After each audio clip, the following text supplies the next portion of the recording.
the shadowed halls of Ashford Manor. A high-stakes poker game turns sinister when a smear of blood stains a player's crimson cufflink, sparking whispers of deceit. Miss Jane Marple, a quiet spinster with a razor-sharp mind, unravels a web of greed and vengeance. A missing glove, a hidden cufflink, and a trail of secrets lead her to a conspiracy woven by desperation and revenge. As suspicions flare and motives unravel, can she expose the truth before the manor's fragile trust shatters forever? The gathering storm, the late autumn evening draped Ashford Manor in a chill that seeped through its stone walls. Despite the crackling fire in the drawing-room's immense hearth, the room, with its heavy oak panelling and portraits of stern-faced ancestors, seemed to hold its breath as the guests gathered for Lord Ashford's much-anticipated poker game. Crystal decanters gleamed on a sideboard, casting fractured light across the polished mahogany, while the air carried the mingled scents of beeswax, cigar smoke, and the faint, metallic promise of rain beyond the mullioned windows. Miss Jane Marple, seated in a high-backed armchair near a faded tapestry, appeared as unremarkable as ever. Her pale pink knitting spilled across her lap, the needles moving with a rhythm that belied the sharpness of her gaze. She had arrived at the manor 3 days prior, invited by Lady Ashford, her second cousin once removed, who had insisted that dear Jane join them for a weekend of cards and company. To the other guests, Miss Marple was merely a quaint spinster from St. Mary Mead, her presence as unintrusive as the ticking of the ormolu clock on the mantel. But her eyes, bright and bird-like, missed nothing, not the nervous flicker of a hand, nor the unspoken tensions that rippled beneath the room's polite chatter. The poker table, covered in rich green baize, stood at the center of the room, its edges worn from years of high-stakes games. Lord Ashford, a ruddy man with a booming laugh and a penchant for claret, presided over the gathering with the ease of a born host. His florid cheeks glowed as he shuffled the deck, his thick fingers surprisingly deft. A fine night for a game. "Eh?"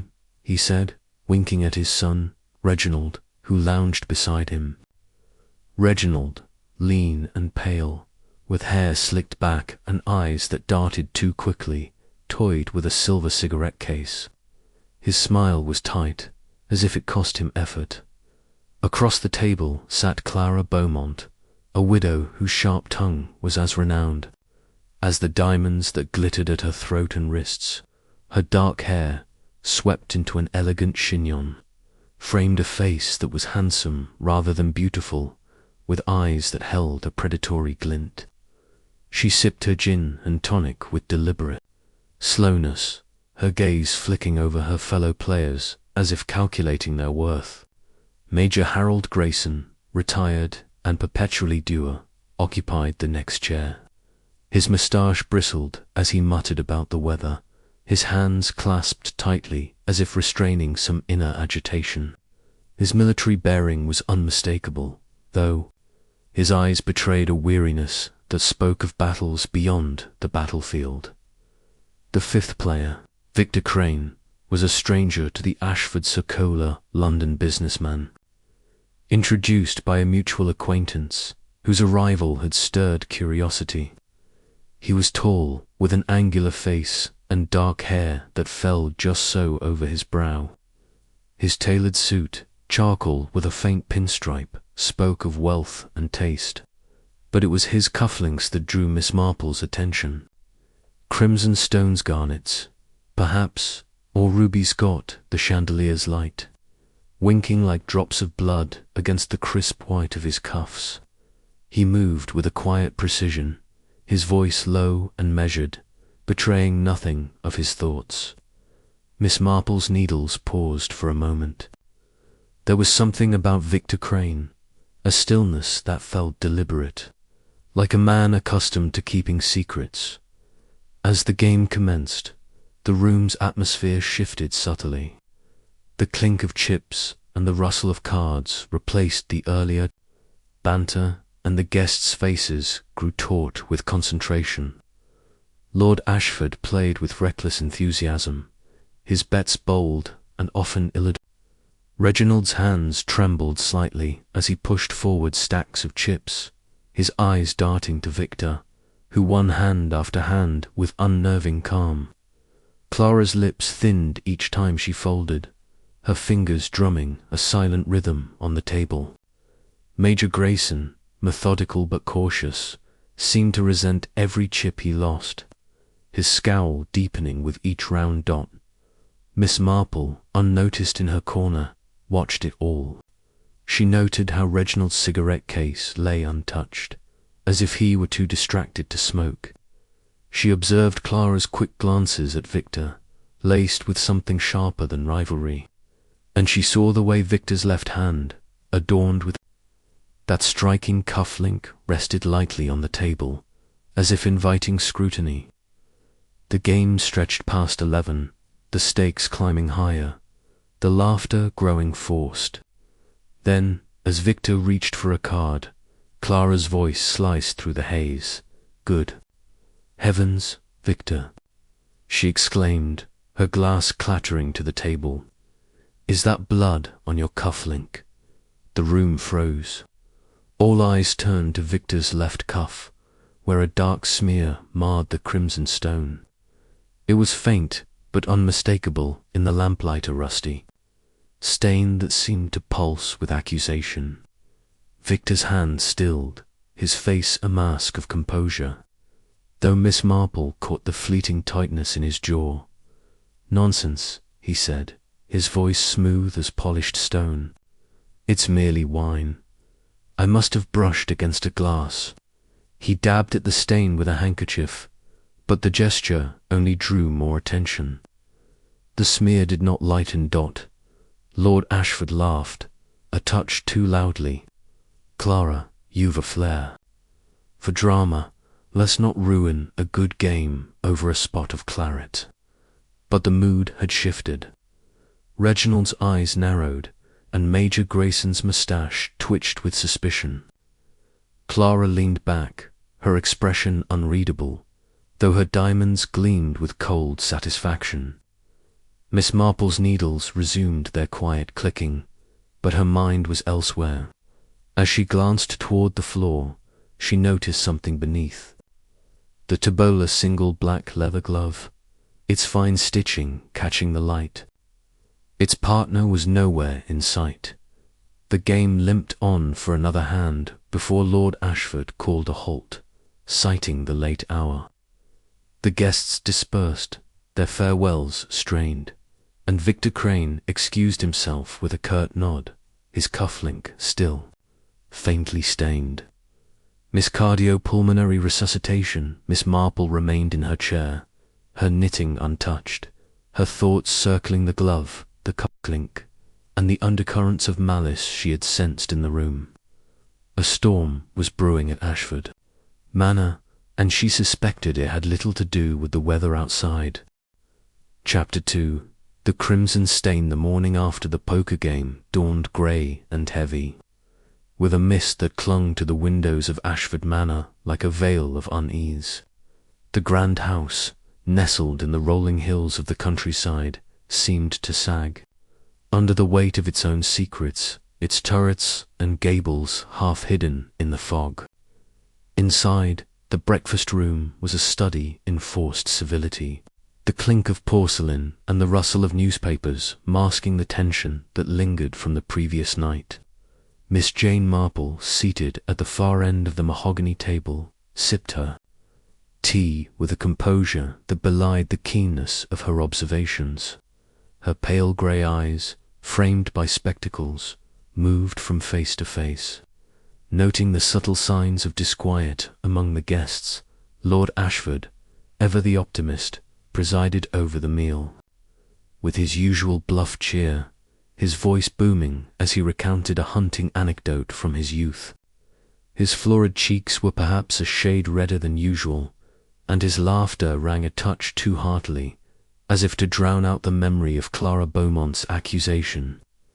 His wife, Lady Ashford, a frail woman with a penchant for lace shawls, picked at her toast, her eyes darting nervously toward the door. Reginald, their son, was conspicuously absent, his place at the table empty save for a neatly folded napkin. Clara Beaumont, resplendent in a navy dress that accentuated her sharp features, buttered her scone with deliberate care, her lips curved in a smile that held no warmth. Major Harold Grayson, his military posture unyielding even at breakfast, glowered into his coffee, muttering about the damp weather. Victor Crane, the man at the center of last night's drama, had yet to appear, his absence noted by all but mentioned by none. Miss Marple, her knitting tucked discreetly in a wicker basket at her feet, listened to the undercurrents of conversation. The maids, bustling in and out with trays of kedgeree and marmalade, provided a wealth of unguarded chatter. Elsie, a young girl with wide eyes and a tendency to gossip, lingered near the sideboard, whispering to the cook's assistant. "I tell you, it was blood," she said, her voice low but audible to Miss Marple's attuned ears. "On that Mr. Crane's cufflink. I saw it clear as day when I was clearing the glasses. Gave me the shivers, it did." The cook's assistant, a stout woman named Mary, clucked her tongue. "You're letting your imagination run wild, Elsie. Likely just wine, like he said. Though he's a cold one, that Mr. Crane. Eyes like a hawk, watching everything." Miss Marple's teacup paused at her lips. She set it down gently and turned to Elsie, her voice soft and unassuming. "Elsie, dear, you were in the drawing room last night, weren't you? Did you happen to notice anything unusual? Perhaps something left behind, like a glove?" Elsie started, her cheeks flushing. "A glove, miss? Why, yes, now you mention it. I saw one under the table when I swept up after the game. Black leather, ever so fine, with stitching like you'd see on a lady's pair. Only one, though, couldn't find the other." "Most curious," Miss Marple murmured, her eyes twinkling with interest. "And where is that glove now, do you know?" Elsie shook her head. "Gone by morning, Miss. I meant to pick it up, but when I went back, it wasn't there. Someone must have taken it." Miss Marple thanked her and returned to her tea, her mind already weaving the threads of this new information. A single glove, finely stitched, suggested care and expense, hardly the sort of thing one misplaces carelessly, and its disappearance was telling. Someone had been quick to cover their tracks, but why? The smear on Victor Crane's cufflink, the missing glove, the charged atmosphere of the poker game all pointed to a deliberate act, though its purpose remained elusive. The breakfast room began to empty as the guests drifted away, Lord Ashford to his study, Lady Ashford to her correspondence, and Major Grayson to the billiard room, where he could be heard muttering about the state of the world. Clara Beaumont lingered, her sharp eyes following Miss Marple as she rose from the table. "You're awfully quiet this morning, Miss Marple," she said, her tone laced with a challenge. "Not troubled by last night's little drama, I hope?" Miss Marple smiled, her expression as mild as milk. "Oh, I'm never troubled by drama, Mrs. Beaumont. I find it rather illuminating. People reveal so much when they think they're hiding something." Clara's smile tightened, but she said nothing more, sweeping out of the room with a rustle of silk. Miss Marple, unhurried, made her way to the drawing room where the poker game had unfolded. The room was much as it had been the previous night, though the maids had been thorough in their tidying. The green baize table stood pristine, its surface free of chips or glasses, and the chairs were neatly aligned. The chandelier, now unlit, hung heavy above, its crystals dull in the grey morning light. Miss Marple knelt beside the table, her knees protesting only slightly, and peered beneath. The glove was indeed gone, as Elsie had said. She straightened, her fingers brushing the edge of the table, and considered the angles of the room, the position of the players, the fall of the light, the line of sight from her own chair. Something nagged at her, a detail out of place, like a stitch dropped in her knitting. She closed her eyes, picturing the scene, Victor Crane's precise movements, Reginald's nervous hands, Clara's predatory gaze, Major Grayson's scowl, and that glove lying alone under the table, its black leather stark against the polished floor. She opened her eyes and moved to the sideboard, where the decanters still stood. A faint ring of red wine stained the cloth beneath one glass, but it was too pale, too translucent to be mistaken for blood. The smear on Victor's cufflink had been darker, thicker, almost deliberate in its visibility. At luncheon, the tension was palpable, though the guests made a valiant effort at normalcy. Lord Ashford, determined to restore good humour, regaled the table with stories of his latest investments, but his joviality fell flat. Reginald had reappeared, his face pale and his eyes shadowed, as if he had slept poorly. He picked at his food, his fork scraping the plate with a sound that set Miss Marple's nerves on edge. Clara, seated opposite, was in high spirits, her voice carrying as she recounted the previous night's events with relish. "I know what I saw," she declared, her fork poised over a slice of roast pheasant. "That stain on Mr. Crane's cufflink was blood, plain as day. Wine doesn't cling like that. And the way he tried to brush it off guilty, if you ask me." Major Grayson snorted, his moustache quivering. "You're making a mountain out of a molehill, Clara. The man's a gentleman, not some Backley thug. Blood, indeed. You've been reading too many penny dreadfuls." "Gentleman or not," Reginald cut in, his voice sharp, "he's an outsider. We know nothing about him. Who's to say what he's capable of?" Miss Marple, slicing her pheasant with care, noted the venom in Reginald's tone.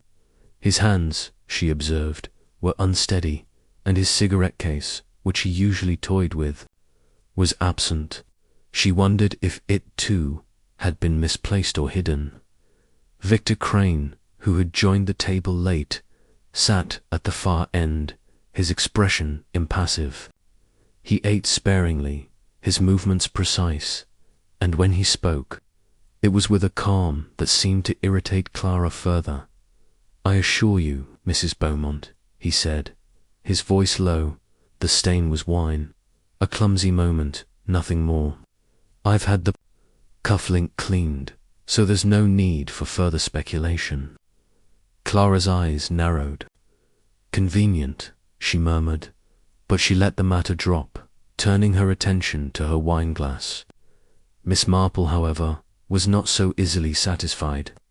The speed with which Victor had dismissed the incident, the absence of the glove, the undercurrent of hostility at the table all suggested a deeper game at play, one that extended beyond the poker table after luncheon. Miss Marple excused herself and wandered the Manor's corridors, her steps slow but purposeful. The house was a labyrinth of oak-panelled halls and faded tapestries, its walls lined with portraits of Ashford's past, their eyes following her with silent judgment. She paused at a window overlooking the gardens, where the mist had begun to lift, revealing the skeletal outlines of rose bushes. Her mind returned to the glove, black leather, finely stitched to fine for a man's, perhaps, though not impossible. She thought of Clara's elegant hands, always adorned with rings, and wondered if the widow had worn gloves the previous night. Or perhaps Reginald, with his nervous energy, had handled the glove, its presence a clue to his own involvement. She made her way to the library, a quiet room lined with leather-bound volumes and heavy drapes. There she found Lady Ashford, her cousin, sorting through a pile of letters. "Jane, dear Lady Ashford said, looking up with a wan smile, you're so calm amidst all this fuss. That business with the cufflink do, you think there's anything to it?" Miss Marple settled into a chair, her basket of knitting at her side. "Oh, I think there's always something to these little dramas," she said lightly. "People are so careless with their secrets, aren't they? Tell me, Margaret, did you notice anyone wearing gloves last night, or perhaps leaving one behind, Lady?" Ashford frowned, her delicate hands pausing over the letters. "Gloves? I don't recall. Though Clara often wears them in the evening, doesn't she? She's so particular about her appearance. But I was so caught up in the game, I hardly noticed." Miss Marple nodded, her mind cataloguing the detail. Clara's penchant for gloves was worth noting, though it proved nothing yet. She thanked her cousin and rose, her thoughts turning to Victor Crane. His cool demeanour intrigued her not because it was suspicious, but because it was so carefully maintained. In her experience, such control often hid something, whether guilt or fear. As the afternoon waned, Miss Marple sought out the housekeeper, Mrs. Baxter, a stern woman with a nonsense air. "Mrs. Baxter," she said, her tone disarming, "I wonder if you might help me with a small matter. The maids mentioned a glove found in the drawing-room last night. Black leather, I believe. Has it turned up in the laundry, perhaps?" Mrs. Baxter's lips pursed.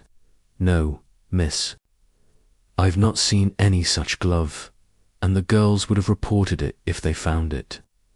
We're very particular about lost items here." "Of course," Miss Marple said, her smile unwavering. "You run a tight ship, Mrs. Baxter. One last thing, Miss Crane's cufflinks, did they come through the laundry today? I understand there was a stain." The housekeeper hesitated, then shook her head. "Mr. Crane tends to his own things. Miss said he'd clean the cufflink himself. Very particular, that one." Miss Marple thanked her and withdrew, her mind buzzing. Victor's insistence on cleaning the cufflink himself was curious, though not necessarily damning. It suggested a desire for control, or perhaps a fear of scrutiny. And the glove's disappearance pointed to someone with access to the drawing-room after the game. Someone who knew its significance as evening approached. The manor prepared for a musicale, a desperate attempt by Lord Ashford to restore harmony. Miss Marple, dressed in her usual grey frock, took her place in the drawing-room, her knitting in her lap.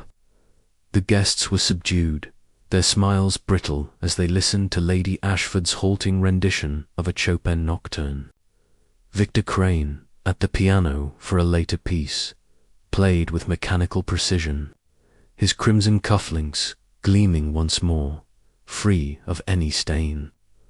Miss Marple watched him closely, noting the slight tension in his shoulders, the way his eyes avoided Clara's. Reginald, seated near the back, fidgeted incessantly, his fingers tapping a nervous rhythm. Clara, radiant in emerald silk, whispered to a neighbour, her words too soft to catch, but her expression unmistakably smug. The musicale ended early, the guests retiring with murmured excuses. Miss Marple lingered, her eyes drawn once more to the poker table. She approached it, her fingers brushing the baize, and knelt again to inspect the floor. No glove, no trace of the previous night's drama. But as she straightened, she noticed something newer, faint scratch on the table's edge, barely visible as if something hard had grazed it. A cufflink, perhaps, caught in a moment of haste.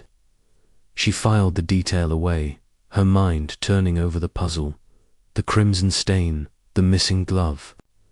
The scratch on the table, these were not random threads, but part of a pattern, one that Miss Marple was determined to unravel. She returned to her room, her knitting untouched, and sat by the window, gazing into the gathering dusk. The manor was a house of secrets, and she knew that the truth, like a well-placed stitch, would reveal itself in time. For now, she would watch and listen and wait. Chapter 3. The man in the tailored suit. The afternoon sun struggled through the heavy clouds, casting a watery light over the manicured gardens of Ashford Manor. The air was crisp, with a bite that hinted at winter's approach, and the roses, once vibrant, now drooped under the weight of the morning's mist. Miss Jane Marple, wrapped in a woolen shawl, walked slowly along the gravel path, her sensible shoes crunching softly. Her knitting bag hung from her arm, a familiar prop that rendered her all but invisible to those who mistook her for a harmless old woman. But her mind was far from idle, turning over the events of the previous night, the crimson cufflink, the smear of what might have been blood, the solitary glove, and the undercurrents of hostility that had rippled through the poker game. She had come to the garden with a purpose. Victor Crane, the enigmatic stranger at the heart of the mystery, was there, tending to the rose bushes with a pair of pruning shears. His movements were precise, almost surgical, as he snipped away dead blooms, his tailored suit somehow untouched by the damp earth. The crimson cufflinks, now gleaming and free of any stain, caught the faint sunlight, winking like warning signals. Miss Marple paused near a stone bench, her expression one of mild curiosity, though her eyes were as sharp as the shears in Victor's hand. "Mr. Crane," she said, her voice soft and unassuming, "you have a knack for gardening. I wouldn't have thought it, a man like you, so at home in a drawing room." Victor looked up, his dark eyes meeting hers with a flicker of wariness. He smiled, a thin curve of lips that held no warmth. "A hobby, Miss Marple. It steadies the nerves. And these roses, well, they're past their prime, but there's beauty in their resilience." "Indeed," she replied, settling onto the bench, her knitting bag at her side. "Resilience is a fine quality, in roses and in people, though I confess I find your cufflinks far more striking than the roses. Such an unusual choice, garnets, are they?" He glanced at his cuffs, his fingers brushing the crimson stones.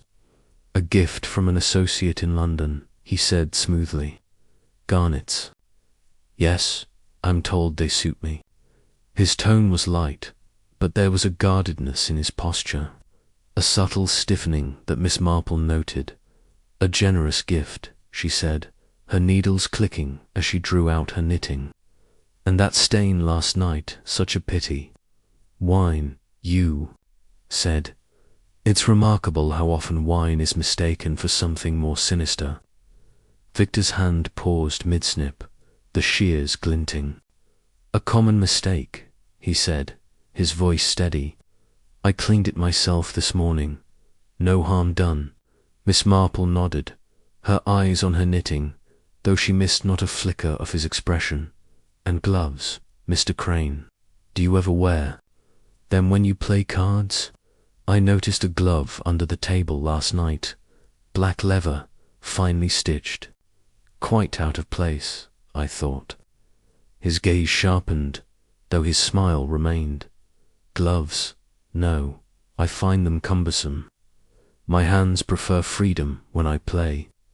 He set the shears down, wiping his hands on a handkerchief. "You're very observant, Miss Marple, but I assure you, I'm not one for leaving things lying about, gloves or otherwise." She smiled, her expression as gentle as a summer breeze. "Oh, I don't doubt it.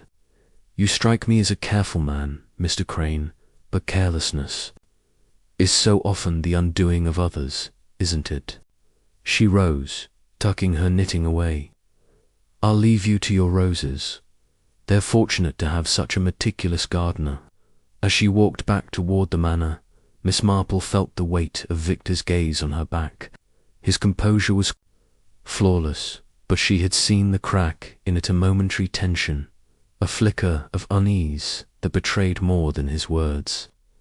He was not a man easily rattled, yet the mention of the glove had stirred something. She filed the observation away, her mind already weaving the threads of the puzzle.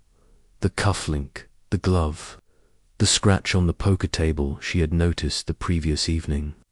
Each was a clue, small but significant, like the stray threads she so often found in her knitting dot. Inside the manor, the atmosphere was no less charged. The guests had scattered after luncheon, seeking distractions from the unease that lingered like a bad taste.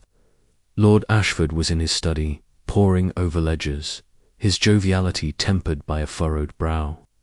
Lady Ashford, pale and fretful, was in the morning room, embroidering a cushion cover with hands that trembled slightly. Clara Beaumont, ever the social predator, was in the conservatory, writing letters with a flourish that suggested more performance than purpose. Major Grayson, meanwhile, had taken to the billiard room, where the sharp crack of balls echoed down the corridor. Miss Marple made her way to the drawing room, where the poker table stood as a silent witness to the previous night's drama. The room was empty, save for a maid polishing the sideboard, her cloth moving in slow, rhythmic circles. Miss Marple approached the table, her eyes tracing its surface. The scratch she had noticed was still there, a faint mark on the polished wood, no longer than a fingernail. She bent closer, her fingers brushing the baize, and considered its position near where Victor had sat, his left hand resting on the table's edge. A cufflink, perhaps, caught in a moment of distraction, or something else entirely. She straightened, her gaze sweeping the room. The chand above, now unlit, cast long shadows across the floor, and the heavy Martha turned her attention to the window overlooking the garden, where the rose bushes were visible through the mist. Nothing seemed out of place. No stray cards, no forgotten glasses, no glove. The maids had been thorough, but Miss Marple knew that absence could be as telling as presence. She left the drawing room and made her way to the library, where she hoped to find a quieter space to think. The library was a haven of dark wood and leather-bound books, its air heavy with the scent of old paper and wax polish. To her surprise, she found Reginald there, pacing near a window, his hands shoved deep into his pockets. His face was drawn, his eyes shadowed with something that might have been fear or guilt. He started at her entrance, his fingers twitching, as if reaching for the cigarette case that was conspicuously absent. "Miss Marple," he said, his voice tight, "you're everywhere, aren't you?" "Only where I'm needed," she replied, her tone light but her eyes keen. "You seem troubled, Reginald. A restless night, perhaps?" He forced a smile, though it faltered. "Just a headache. Last night's game was intense." "Indeed." "It was," she said, settling into a chair, her knitting bag at her side. "I couldn't help but notice a glove under the table last night. Black leather, with fine stitching. Do you recall anyone wearing gloves? Or perhaps misplacing one?" Reginald's eyes flickered, a muscle in his jaw tightening. "Gloves? I don't think so. I was too caught up in the cards." He hesitated, then added, "Why do you ask?" "A small matter," Miss Marple said, her voice as gentle as ever. "But I did notice your jacket last night. Such fine tailoring. Do you have it cleaned here, or in town? His face flushed, a flush that spread to his ears. Here, of course. The staff are meticulous. He excused himself abruptly, his steps quick as he left the room. Miss Marple watched him go, her mind cataloguing his unease. Reginald's nervousness was not new, but its intensity suggested more than a bad hand at poker. His missing cigarette case, his avoidance of her gaze's small details, but telling ones. She remained in the library, her knitting untouched, and considered the players in this unfolding drama. Victor Crane, with his polished exterior and guarded eyes, was a man who invited suspicion, yet his calm suggested either innocence or a deeper cunning. Clara Beaumont's accusation had been too quick, too pointed, as if rehearsed. Major Grayson's hostility seemed rooted in pride, but could it mask something more? And Reginald, his debts, his agitation, his missing cigarette case pointed to a man under pressure, perhaps desperate enough to act rashly. Miss Marple rose and made her way to the conservatory, where Clara was sealing a letter with a flourish. The widow looked up, her eyes narrowing slightly. "Miss Marple," she said, her tone cool, "you're out of your usual haunt. No knitting." "Today, oh, I always have it with me," Miss Marple replied, patting her bag. "But I find the gardens so inspiring, and you, Mrs. Beaumont, you have such a keen eye. That stain on Mr. Crane's cufflink. Last night, how did you spot it so quickly?" Clara's smile was sharp, like a blade. "I notice everything, Miss Marple. A woman in my position must. Victor Crane may fool others, but not me." Miss Marple tilted her head, her expression guileless. "And the glove? Did you notice its stitching? Quite distinctive, I thought." Clara's hand stilled on the letter, her rings glinting. "I don't recall any glove," she said, her voice clipped. "You're full of questions today, aren't you?" "An old woman's curiosity," Miss Marple said with a smile. "It keeps the mind sharp." She excused herself, noting Clara's quick dismissal of the glove. It was a lie, subtle but clear, and Miss Marple tucked it away with the other threads of the mystery. As the afternoon faded into evening, the manor prepared for a music hall, a strained attempt at normalcy. Miss Marple took her place in the drawing room, her knitting in her lap, her eyes moving from face to face. Victor played the piano with mechanical grace, his cufflinks gleaming. Reginald fidgeted, his hands empty without his cigarette case. Clara whispered to a neighbor, her diamonds flashing with every gesture. Major Grayson sat stiffly, his scowl a permanent fixture. The music did little to ease the tension, and Miss Marple felt the weight of the puzzle pressing against her. The crimson cufflink cleaned too quickly. The glove vanished without trace. The scratch on the table a silent clue, and the players, each with their secrets, their motives, their fears. Miss Marple's needles clicked softly, a rhythm to match her thoughts. The pattern was there, hidden in the details, and she would find it, stitch by stitch, before the game turned darker. Chapter 4. The Missing Glove. The evening settled over Ashford Manor like a heavy velvet curtain, muffling the sounds of the countryside and amplifying the creaks and whispers of the old house. The mist from the morning had given way to a sharp, cold clarity, and the stars were beginning to prick through the darkening sky. Inside, the drawing-room was aglow with lamplight, its warm hues doing little to dispel the chill of suspicion that had taken root among the guests. Miss Jane Marple, seated in her usual corner, her knitting a soft cascade of pale pink wool in her lap, observed the gathering with her customary quiet alertness.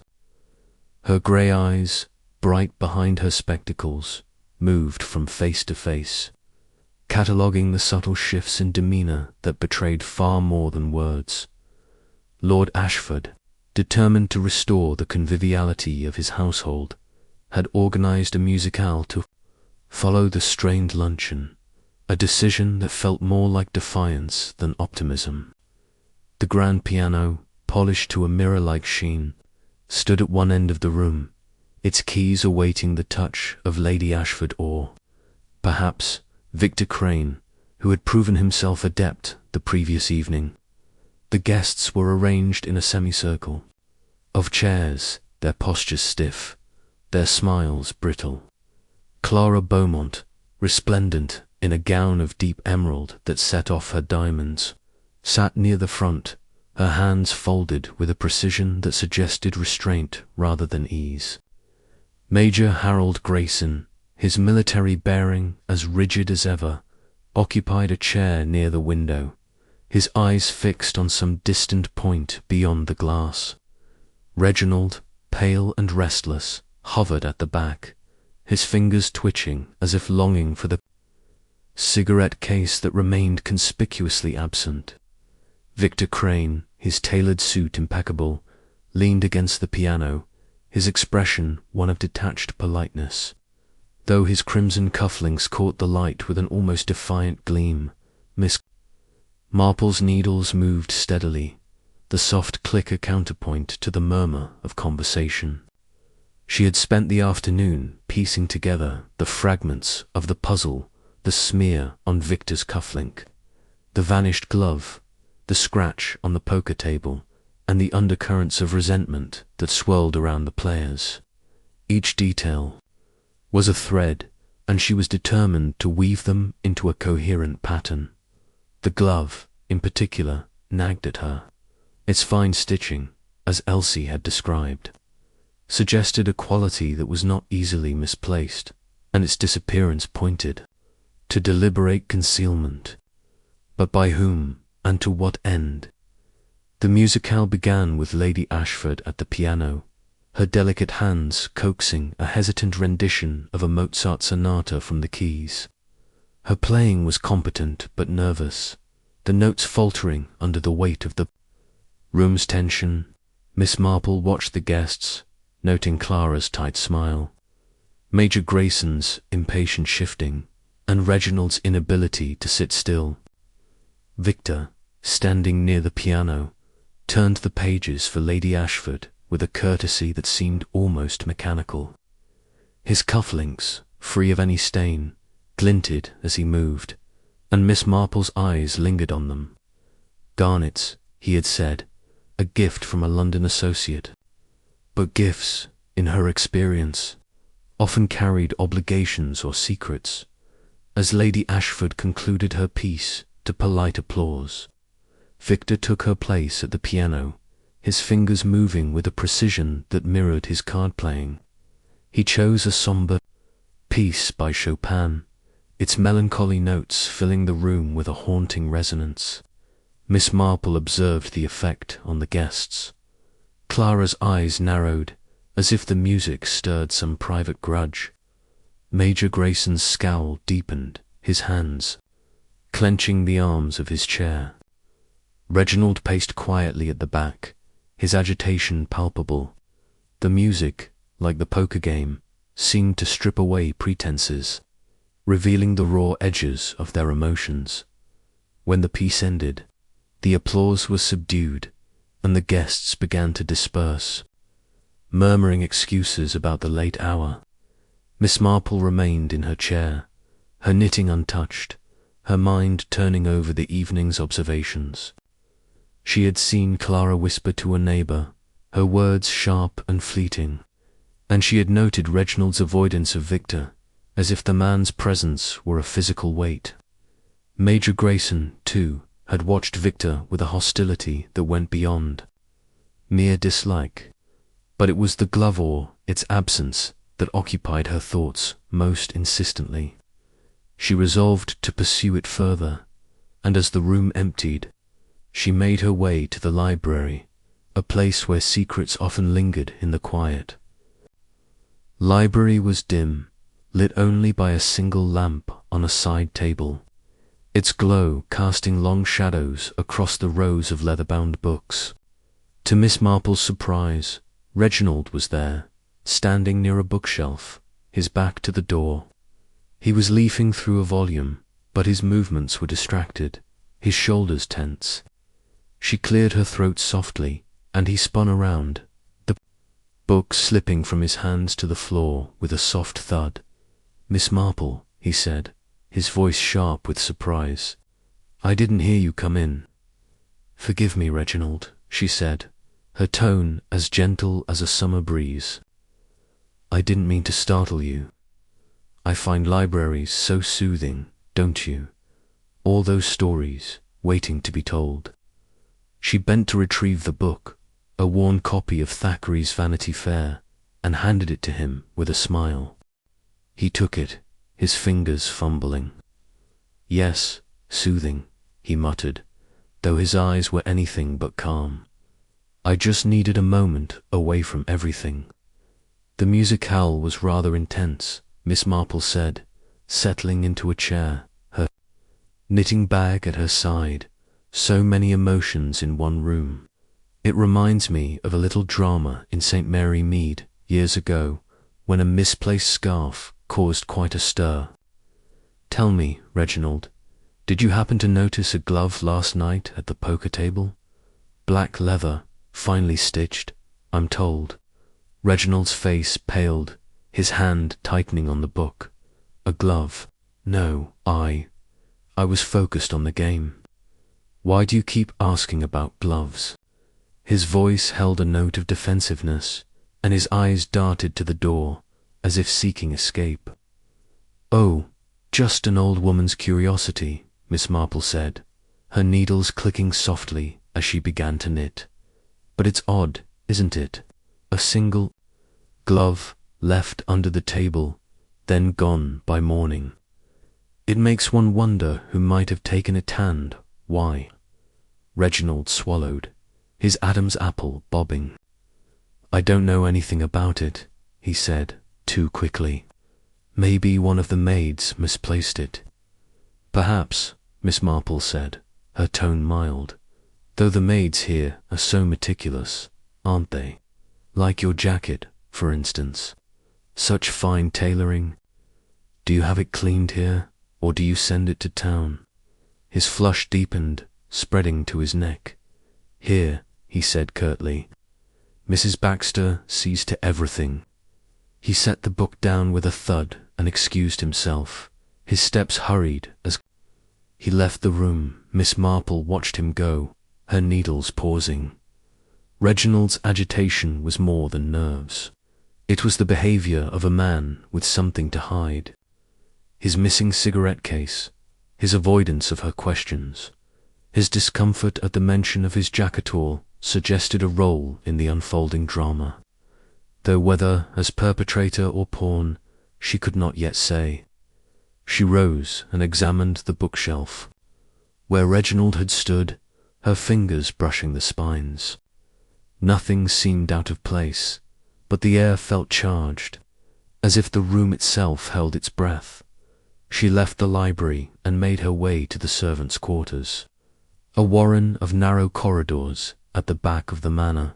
There she found Mrs. Baxter, the housekeeper, overseeing the polishing of silver. The woman's stern face softened slightly at Miss Marple's approach, though her eyes remained wary. "Double quotes, Mrs. Baxter," Miss Marple said, her voice warm. "I hate to trouble you, but I'm curious about that glove Elsie mentioned. Black leather, found under the poker table. Has it turned up, perhaps in the lost and found?" Mrs. Baxter's lips pursed, her hands pausing over a silver candlestick. "No, miss. I've checked with the girls, and no one's seen it since. Last night. It's odd, I'll grant you. We don't often lose things here. And Mr. Ashford's jacket?" Miss Marple asked, her tone innocent. "Reginald's, I mean. I noticed it last night, so well tailored. Has it been sent to the laundry yet?" Mrs. Baxter frowned, her hands. Chapter 5. A Stitch in Time. The morning light filtered through the heavy drapes of Ashford Manor, casting a pale glow across the breakfast room where the guests gathered in a semblance of routine. The air was sharp with the scent of coffee and toast, but the atmosphere was anything but warm. The events of the poker game, now 2 nights past, lingered like a persistent fog, clouding the polite exchanges with suspicion. Miss Jane Marple, seated at her usual place near the window, sipped her tea with a serenity that belied the whirl of her thoughts. Her knitting bag rested at her feet, a quiet companion to her keen observations, and the crimson cufflink, now safely tucked in a small envelope within her reticule, weighed heavily on her mind. The breakfast table was a study in strained civility. Lord Ashford, his joviality tempered by the unease in the house, spoke loudly of the day's shooting plans, though his eyes darted to his son, Reginald, who sat hunched over his plate, his fork moving listlessly. Lady Ashford, delicate and anxious, crumbled her toast into tiny pieces, her gaze flitting nervously between her husband and the empty chair where Victor Crane should have been. Clara Beaumont, her dark hair swept into a severe bun, cut her grapefruit with surgical precision, her lips curved in a smile that held a hint of triumph. Major Harold Grayson, his moustache bristling, read the morning paper with an intensity that suggested he was avoiding the room's undercurrents. Victor Crane's absence was noted by all, though none commented on it directly, as if his name were a talisman best left untouched. Miss Marple, her grey eyes bright behind her spectacles, noted the dynamics with care. The discovery of the unstained cufflink in Reginald's jacket had confirmed her suspicion that the stained one worn by Victor was a plant designed to cast him in a sinister light. But the glove-black leather, finely stitched, and now vanished remained a tantalizing mystery. Its absence suggested a careful hand, someone who knew the value of covering their tracks, and the scratch on the poker table, faint but deliberate, hinted at a moment of haste or struggle.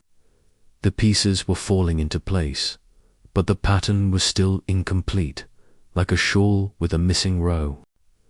As the meal drew to a close, Miss Marple excused herself, citing a desire to see the Manor's laundry. The request raised eyebrows, but Lady Ashford, ever gracious, summoned Mrs. Baxter, the housekeeper, to accommodate her cousin's whim. Jane has such quaint interests, Lady Ashford said with a nervous laugh. And Miss Marple smiled, her expression as mild as milk. The laundry was a steamy, soap-scented room at the rear of the manor, its stone floors slick with condensation. Rows of linens hung on racks, and a young maid, her sleeves rolled up, scrubbed at a tablecloth with vigour. Mrs. Baxter, her stern face softened by Miss Marple's gentle demeanour, led the way, her keys jangling at her waist. Not much to see. "Here, miss," she said, her tone brisk. "Just the usual linens and such." "Oh, I'm sure it's fascinating," Miss Marple replied, her eyes scanning the room. "You manage such a large household so efficiently." "Mrs. Baxter, I was wondering, though, about the guests' clothing. Mr. Ashford's jacket, for instance Reginald's, I mean. Has it been brought down yet?" Mrs. Baxter's brow furrowed, her hands pausing over a pile of napkins. "Not yet, miss. It's still in his room, I expect. We don't launder the gentlemen's things daily unless they ask." Miss Marple nodded, her fingers brushing the edge of a drying rack. "And gloves, perhaps. I heard a glove was found in the drawing room after the poker game. Black leather, I believe. Has anything like that turned up here?" The housekeeper shook her head, her lips pursing. "No, miss. Elsie mentioned it, but it's not been seen since. If it was left behind, someone's claimed Itor disposed of it. Curious, Miss Marple murmured, her tone light. Well, I shan't keep you from your work, but might I borrow a pair of scissors? I've a loose thread in my shawl that's been bothering me. Mrs. Baxter obliged, handing her a small pair of sewing scissors from a work basket. Miss Marple thanked her and lingered a moment longer, her eyes lingering on a pile of jackets awaiting attention. Among them was Reginald's, its dark wool unmistakable, its tailored lines as sharp as she remembered. She approached it casually, her fingers running along the sleeve as if admiring the fabric. Near the cuff, she felt the faint bulge she had discovered the previous night, now empty since she had removed. Chapter 6. The Art of Deception. The late afternoon light cast long shadows across the oak-panelled corridors of Ashford Manor, where the air held a chill that no fire could dispel.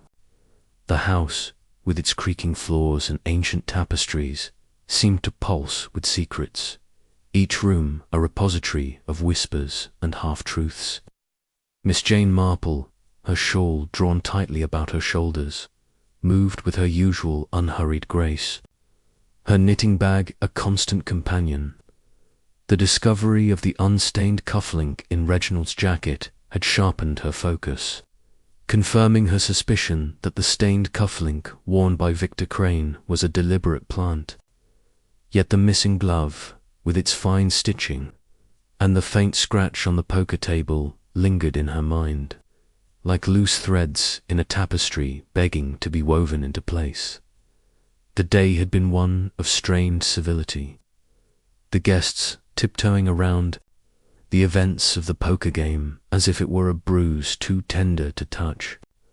Lord Ashford, his joviality fraying at the edges, had spent the morning in his study, his ledgers spread before him like a shield against the manor's unrest.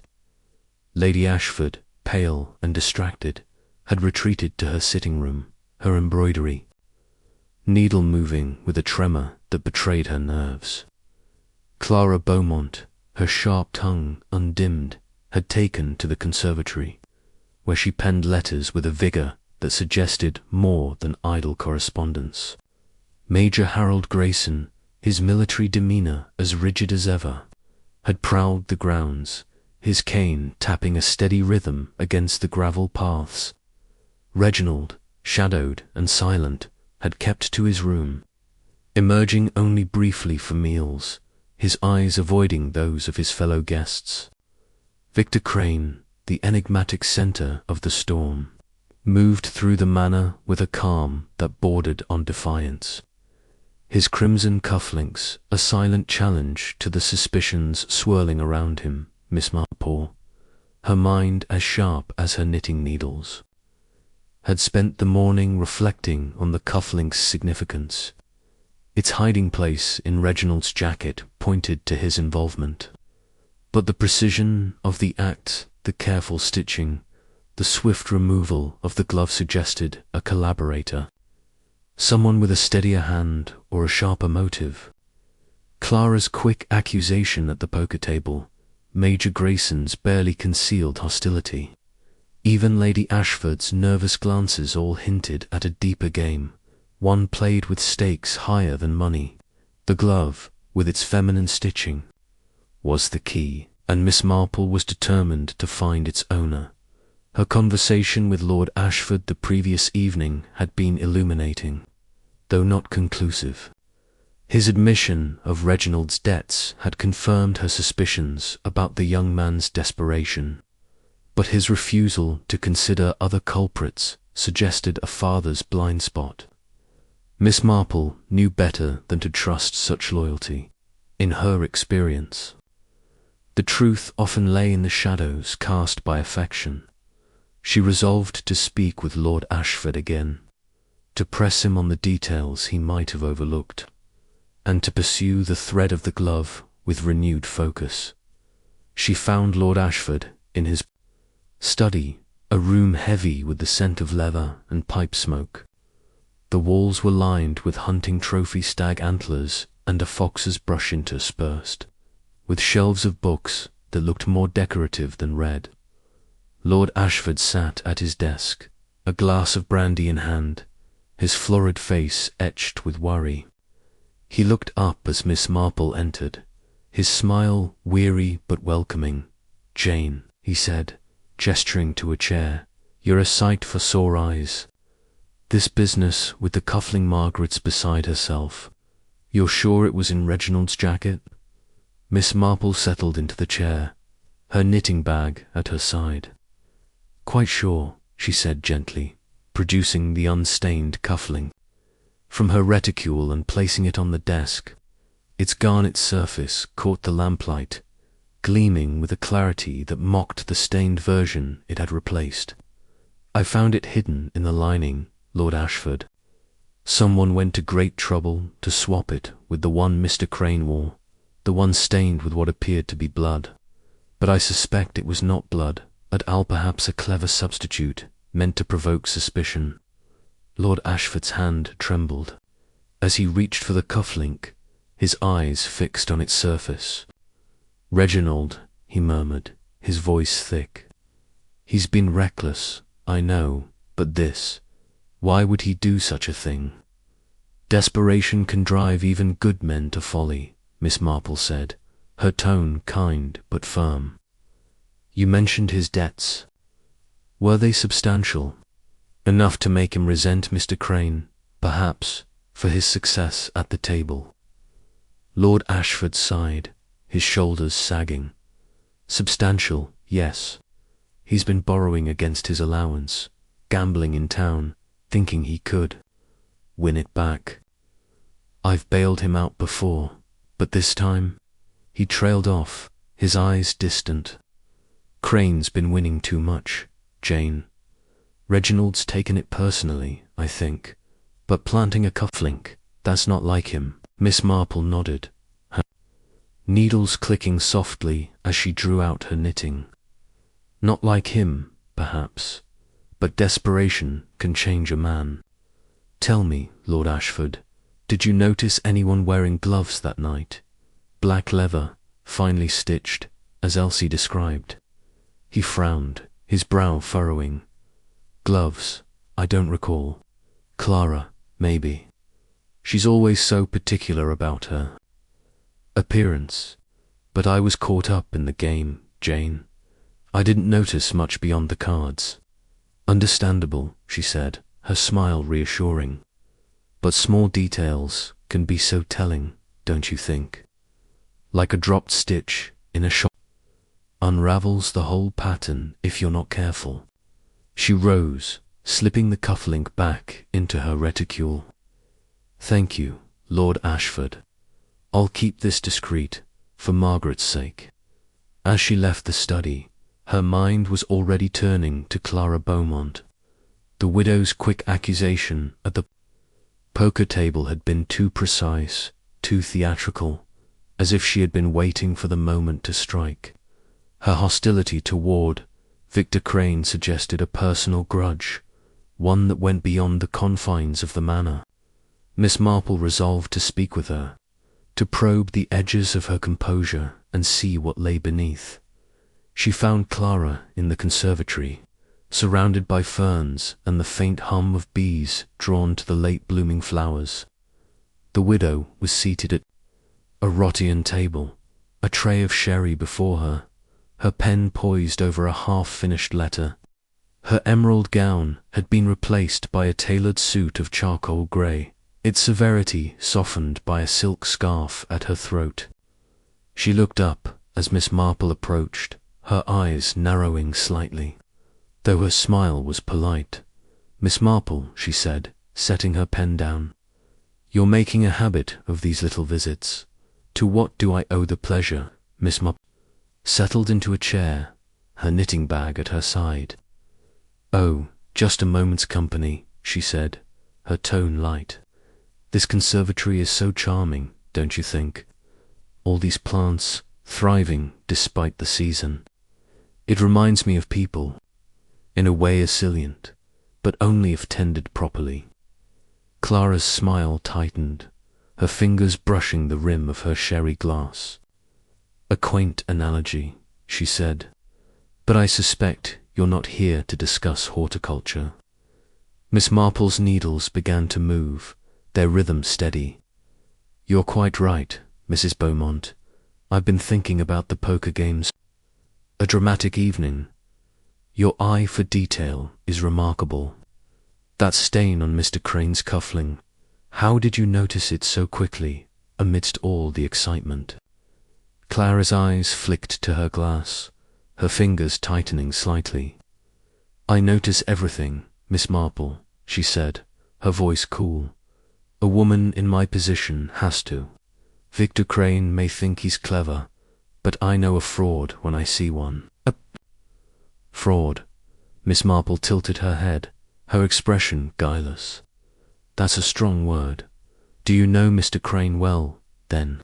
Perhaps from before this weekend?" Clara hesitated, her lips parting as if to speak, then closing again. "Not well," she said finally, "but I've heard of him. London's a small world for men like him, businessmen with more ambition than scruples." Miss Marple nodded, her needles clicking. "And the glove, Mrs. Beaumont? The one found under the table, black leather, finely stitched. Did you notice? It seemed such an odd thing to leave behind." Clara's hand stilled on her glass, her rings glinting. "A glove? I don't recall any glove," she said, her voice sharp. "You're awfully curious about trifles, Miss Marple." "Trifles can be so revealing," Miss Marple said, her smile unwavering, like the stitching on a glove or the lining of a jacket. "They tell a story if one knows how to read it." She rose, tucking her knitting away. "Thank you for the chat, Mrs. Beaumont. I'll leave you to your letters." As she left the conservatory, Miss Marple felt Clara's gaze on her back, sharp and assessing. The widow's quick dismissal of the glove was telling a lie, perhaps, or a deflection. Her hostility toward Victor Crane was more than rivalry. It was personal, rooted in some past slight or betrayal. Miss Marple filed the observation away, her mind returning to the cufflink and its hiding place. Reginald's involvement was clear, but Clara's role was less certain. The glove, with its feminine stitching, pointed to her. But Major Grayson's hostility and Lady Ashford's anxiety could not be ignored that evening. The manor gathered for dinner, a formal affair marked by an undercurrent of strain. The dining room, with its long table and glittering chandelier, was a stage for polite pretense, but the guests' smiles were thin, their laughter forced. Lord Ashford, at the head of the table, tried to steer the conversation to neutral topics. The weather, the upcoming hunt, but his efforts faltered.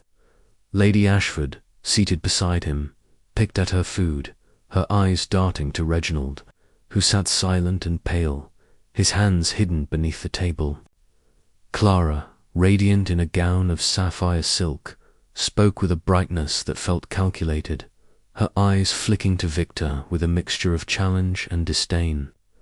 Major Grayson, his moustache bristling, ate with mechanical precision, his comments curt and laced with irritation.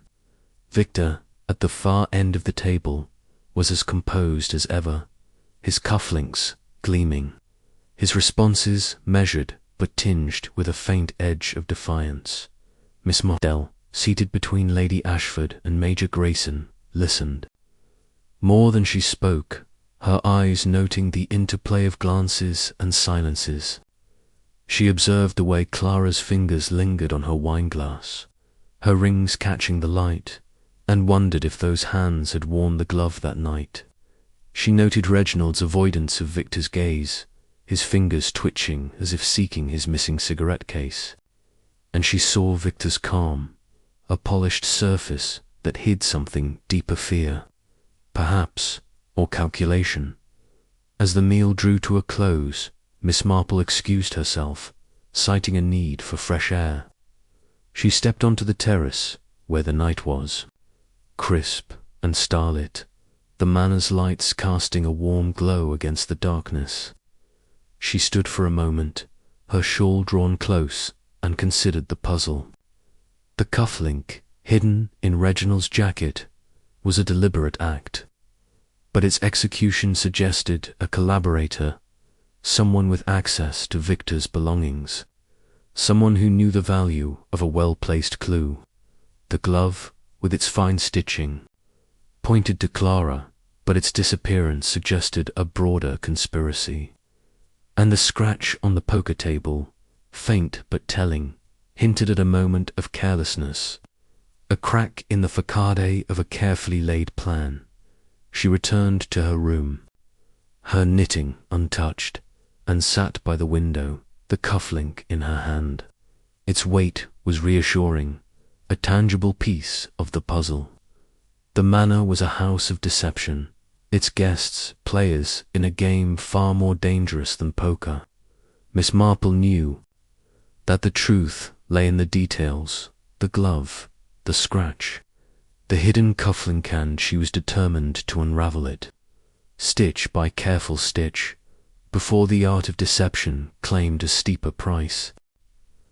Chapter 7. The widow's game. The conservatory at Ashford Manor was a haven of glass and greenery, its air heavy with the scent of hothouse roses and damp earth. Late afternoon sunlight slanted through the panes, casting dappled shadows on the tiled floor. Miss Jane Marple, seated on a wicker chair with a glass of sherry in hand, appeared to any observer as nothing more than a frail spinster enjoying a quiet moment. Her pale blue eyes, however, were as sharp as ever, flitting over the scene with the precision of a hawk. Across from her sat Clara Beaumont, the widow whose diamond necklace gleamed with every turn of her head, her posture rigid despite the casual setting. Miss Marple had orchestrated this tete-a-tete with care. Sensing that Clara held a key to the puzzle of the crimson cufflink, the conversation began lightly, as such things must. "These roses are quite splendid, Mrs. Beaumont," Miss Marple said, her voice soft and disarming. "I dare say Lord Ashford spares no expense in his gardens. Do you have a fondness for flowers yourself?" Clara's lips curved into a smile that did not reach her eyes. "I prefer diamonds to petals, Miss Marple. Flowers wilt, jewels endure." She touched the glittering strand at her throat, a gesture Miss Marple noted as both defiant and defensive. "Quite true," Miss Marple replied, sipping her sherry, "though I find there's a certain charm in things that fade. They remind us to pay attention while they last. Like a moment at a poker table, perhaps saw a stain on a cufflink." Clara's hand froze on her glass, her knuckles whitening. "You're persistent, aren't you?" she said, her tone sharp but controlled. "I've said all I mean to about that night. Victor Crane had blood on his cufflink. I saw it, and I won't be persuaded otherwise." Miss Marple tilted her head, her expression one of mild curiosity. "Oh, I don't doubt you saw something, Mrs. Beaumont. Your eyes are as keen as your reputation suggests. But I wonder what made you notice that cufflink so quickly, in a room full of cards and chips, with the chandelier's light dancing.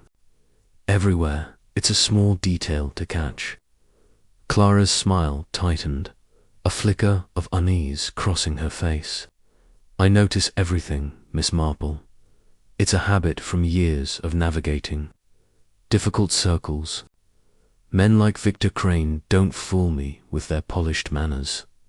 "Indeed," Miss Marple murmured, setting her sherry down. "You strike me as a woman who misses nothing. Tell me, have you known Mr. Crane long? I understand he's a newcomer to our little circle, but you seem to have formed a strong opinion of him." Clara's eyes narrowed, and for a moment, Miss Marple thought she might deflect the question. But the widow leaned forward, her voice dropping to a conspiratorial whisper. "Victor Crane is no stranger to me, Miss Marple.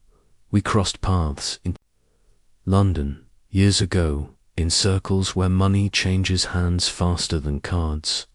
He's a man who plays to win, no matter the cost." Miss Marple's needles, had they been in her hands, would have paused. Instead, she folded her hands in her lap, her gaze steady. A business rival, perhaps, or something more personal. Clara laughed, a brittle sound that echoed off the glass walls. "Business, Miss Marple. Always business. Men like Crane think they can outsmart everyone, but I've learned to protect my interests. That Cufflink business was no surprise to me. He's the sort who'd have blood on his hands, figuratively or otherwise." Miss Marple nodded, her mind cataloguing every word. Clara's venom toward Victor was palpable, but there was something rehearsed in her delivery, as if she were playing a part. The mention of London intrigued her. Clara had let slip a connection to Victor that went beyond the poker table, and Miss Marple sensed it was no idle grudge. But there was another piece to consider. The glove, its fine stitching, Elsie's description of it as expensive, and its solitary presence under the table nagged at her. She decided to test the waters. "You mentioned noticing everything," Miss Marple said, her tone as gentle as a summer breeze. "I wonder if you noticed a glove that night. Black leather, finely stitched, lying under the table. Quite out of place, I thought." Clara's composure faltered, her fingers tightening on her glass so sharply that Miss Marple feared it might crack. "A glove," she said, her voice a touch too high. "I don't recall any glove. Why would I? I was focused on the game and that wretched stain." "Of course," Miss Marple said, her smile serene. "It's just that such a glove suggests care, perhaps even a woman's touch. I thought you, with your keen eye, might have seen it." Clara recovered quickly, her laugh forced. "You're spinning tales now, Miss Marple. Next, you'll say I dropped the glove myself to frame poor Mr. Crane." She waved a hand dismissively, but her eyes darted to the side. Avoiding Miss Marple's gaze, Miss Marple sipped her sherry, letting the silence stretch. She had seen that glance, that fleeting moment of panic. Clara was hiding something, and the glove was at the heart of it. But to unravel the widow's game, Miss Marple needed more than suspicion.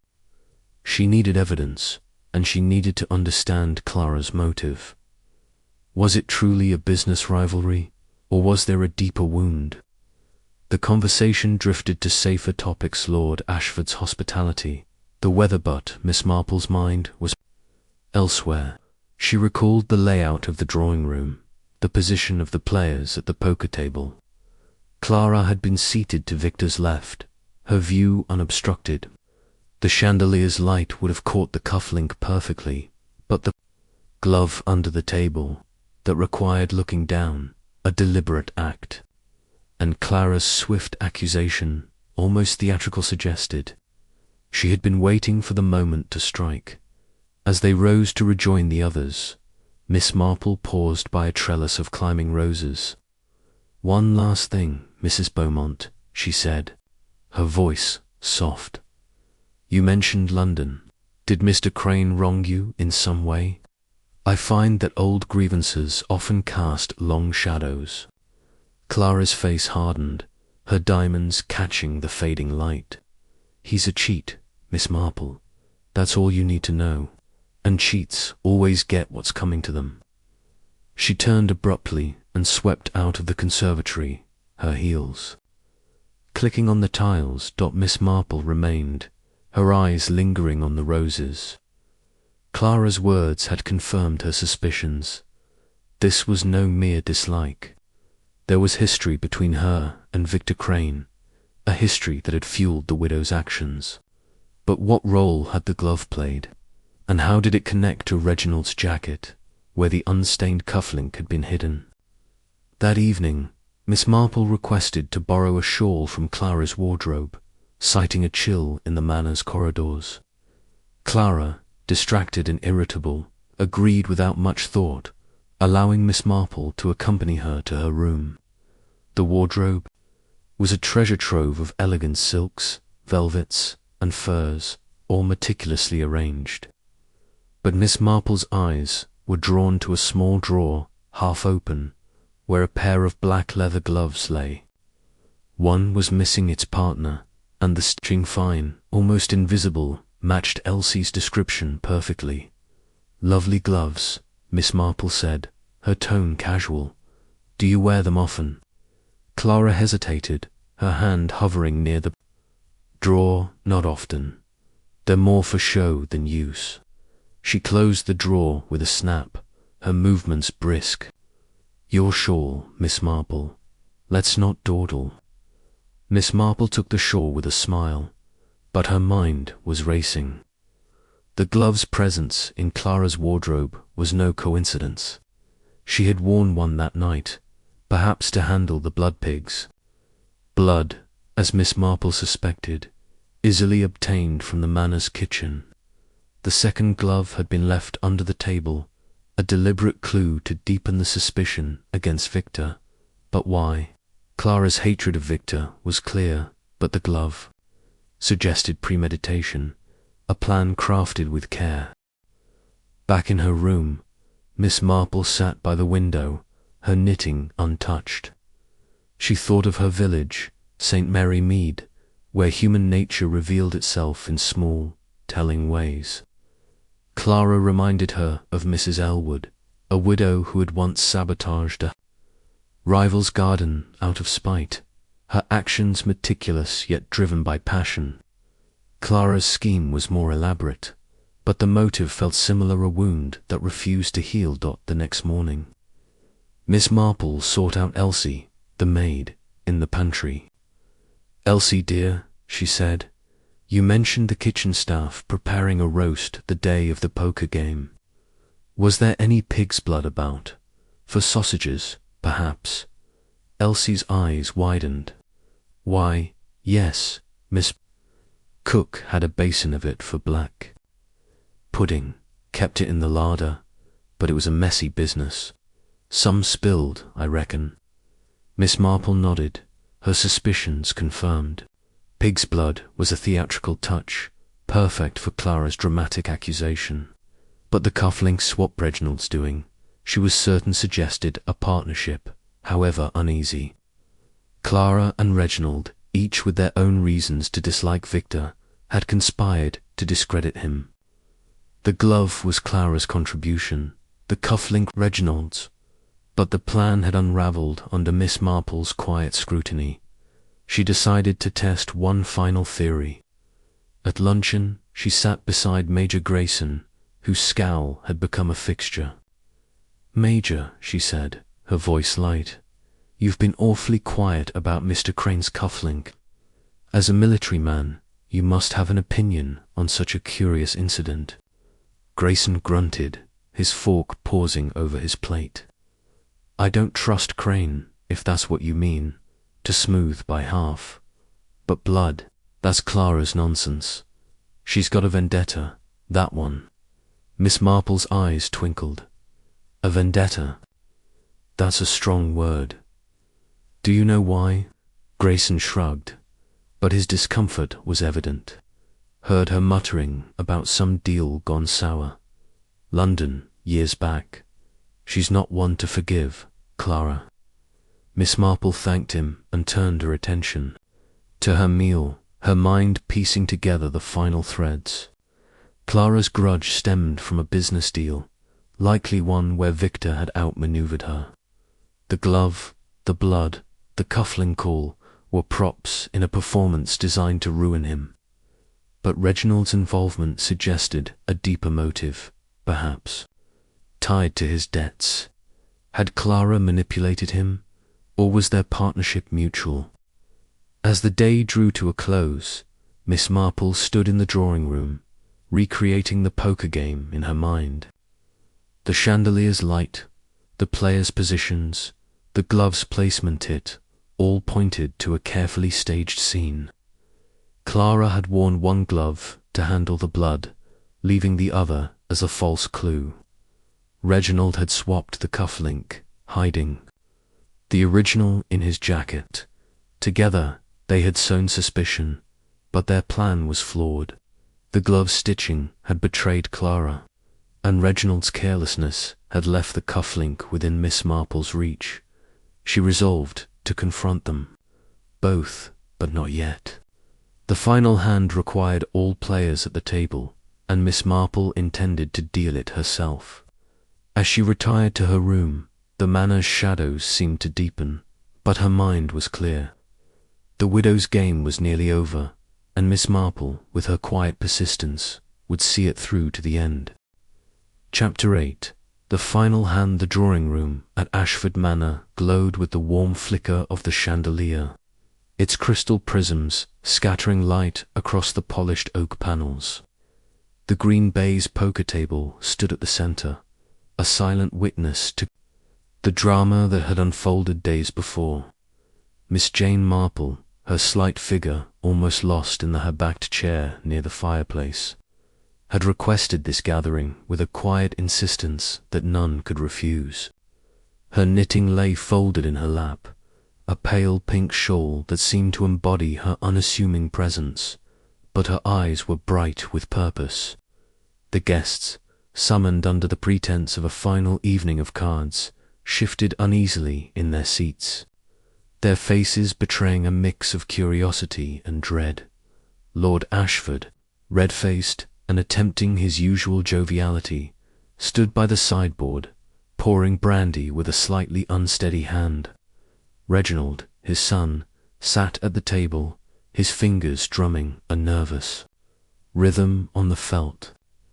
Clara Beaumont, her diamond necklace catching the light like a warning, perched on the edge of her chair, her lips a tight line. Major Grayson, his scowl etched deeper than ever, leaned back with arms crossed, as if bracing for a storm. Victor Crane, impeccable in his tailored suit, his crimson cufflinks gleaming, occupied the dealer's seat, his expression one of calm detachment. Miss Marple noted the tension in the room, as palpable as the cigar smoke that lingered from that fateful poker night. "Ladies and gentlemen," Miss Marple began, her voice gentle but carrying the weight of authority, "I've asked you here tonight to clear the air. A small crime has been committed in this room, not a murder, thankfully, but a deceit that has cast a shadow over us all. A cufflink was swapped, a glove misplaced, and suspicion sown like seeds in a garden. But the truth, like a weed, has a way of breaking through." She paused, letting her words settle. The guests exchanged glances, some wary, others defiant. Reginald's fingers stilled, and Clara's hand crept to her necklace, as if seeking its cold comfort. Miss Marple reached into her reticule and produced the unstained cufflink, its garnet surface catching the light. She placed it on the table, where it gleamed like a drop of blood frozen in time. "This," she said, "was found in the lining of a jacket, Mr. Reginald Ashford's jacket, to be precise. It is identical to the cufflink Mr. Crane wore that night, the one stained with what Mrs. Beaumont so keenly identified as blood. But this cufflink is clean, suggesting the stained one was a substitute, placed to incriminate Mr. Crane." Reginald's face flushed, his eyes darting to his father. "This is absurd," he stammered. "I don't know how that got there." Anyone could have. Miss Marple raised a hand, her gesture as soft as her voice, but no less commanding. "Patience, Mr. Ashford, will come to that. First, let us consider the Glover single black leather glove, finely stitched, found under this very table after the poker game. Its partner, I discovered, resides in Mrs. Beaumont's wardrobe. The stitching is unmistakable, and I suspect it was worn to handle something unpleasant, pig's blood, perhaps, from the kitchen's larder. Clara's laugh was sharp, cutting through the room like a blade. Really, Miss Marple, you've outdone yourself. Are you accusing me of sneaking into the kitchen for a vial of blood? This is a farce. Miss Marple's eyes twinkled, undeterred. Not a farce, Mrs. Beaumont, but a performance. A carefully staged one. The blood on Mr. Crane's cufflink was no accident, nor was the glove's placement. Someone wished to paint Mr. Crane as a villain, and they went to great lengths to do so. But the threads of their plan were not as tightly woven as they thought. She turned her gaze to Victor Crane, who had remained silent, his hands folded. On the table, Mr. Crane, you've been remarkably quiet. Tell me, did you notice anything unusual that night, beyond the stain on your cufflink? Victor's lips curved into a faint smile, his dark eyes meeting hers with a hint of challenge. I noticed many things, Miss Marple. The way Reginald bet beyond his means, the way Mrs. Beaumont watched me like a hawk, but the cufflink I assumed. It was an accidental spill of wine, as I said. I'm not one for theatrics. Miss Marple nodded, her expression serene. Yet theatrics there were. Let us reconstruct the scene. The poker game was heated, tempers fraying. Mrs. Beaumont, seated to your left, had a clear view of your cufflink. The chandelier's light would have made it impossible to miss, and the glove, dropped under the table, was positioned where some bending to retrieve a fallen chip might notice it. A clue left to deepen the mystery. Major Grayson snorted, his voice gruff. You're spinning a tale, Miss Marple. Why go to such trouble?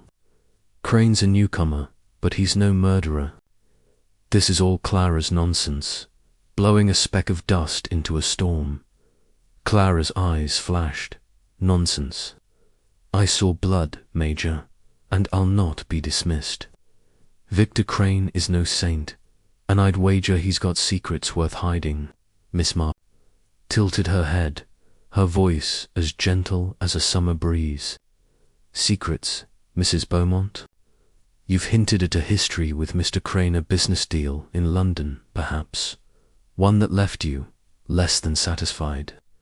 Clara's hand tightened on her necklace, her composure cracking. What of it? He's a cheat, Miss Marple, a man who'd ruin others for a profit. I know his kind. Indeed, Miss Marple said, her tone unchanged. And knowing his kind, you saw an opportunity. The blood, I suspect, was obtained from the kitchen pig's blood. As I confirmed with the maid, Elsie, it was a simple matter to smear it on a duplicate cufflink. One swapped with Mr. Crane's during a moment of distraction. The glove, worn to avoid staining your own hands, was left as a false clue, its partner hidden in your wardrobe. Clara stood, her chair scraping against the floor. This is outrageous. You've no proof, only your meddling imagination. Miss Marple's smile was unruffled. Proof, Mrs. Beaumont, lies in the details. The gloves, stitching, for one, and the cufflink found in Mr. Ashford's jacket points to another player in this game. She turned to Reginald, whose face had gone pale. Mr. Ashford, you've been in debt, I understand. The poker game was a chance to recover, but Mr. Crane's skill outmatched you. Did you swap the cufflink, hoping to discredit him? Reginald's mouth opened, then closed. He glanced at his father, who looked stricken. I didn't mean harm, he said at last, his voice low. Crane was winning too much. I thought if he was suspected, he'd leave the game. I took his cufflink during a break, slipped it into my jacket. I didn't know about any blood. Miss Marple nodded. her eyes softening. Desperation makes fools of us all. Mr. Ashford, but you didn't act alone. Mrs. Beaumont's glove suggests a partnership, however uneasy. She provided the blood and the theatrics, you the cufflink swap. Together you crafted a scene to ruin. Mr. Crane, Lord Ashford's brandy glass clattered to the sideboard. Reginald, is this true? Have you brought shame on this house? Reginald's shoulders slumped. I'm sorry, father. I was desperate. The debts, they've been crushing me. Clara's voice cut in, sharp and defiant. Don't pin this. All on me, Miss Marple. Reginald acted on his own. I only pointed out what I saw. If there was a glove, it's no business of mine. Miss Marple's gaze returned to Clara, her expression one of quiet certainty. Yet the glove was yours, Mrs. Beaumont, and your hatred of Mr. Crane runs deeper than a mere poker game. A business deal gone sour, you said, enough to drive you to such lengths. Clara's face drained of colour, but she held her ground. You're guessing, Miss Marple. You've no evidence I touched that blood or glove. Miss Marple leaned forward, her voice steady. Evidence, Mrs. Beaumont, is in the pattern. My village, St. Mary Mead. I've seen how small acts reveal great truths. A woman like you, wronged in business, would not forgive easily. You saw a chance to humiliate Mr. Crane, to make him a pariah. The blood was your flourish, the glove your misstep. The room fell silent, the weight of her words pressing down. Victor Crane leaned forward, his voice low. And my role in this, Miss Marple? Am I the villain or merely the pawn? Miss Marple's eyes met his, her gaze piercing. You, Mr. Crane, are neither. You're a man who plays his cards well, perhaps too well for some. Your cufflinks, striking as they are, became a convenient target. But I wondered, did you suspect? The truth that night? Victor's smile was enigmatic. I suspected many things, Miss Marple, but I prefer to let others reveal their hands first. Major Grayson shifted, his voice gruff. Enough of this. What's done is done. No one's dead, no harm's been caused. Why drag this out? Miss Marple's smile was gentle but firm. Because, Major, suspicion is a poison. Left unchecked, it festers. Mr. Crane deserves to know who sought to wrong him, and this house deserves to be free of deceit. Lord Ashford cleared his throat, his voice heavy.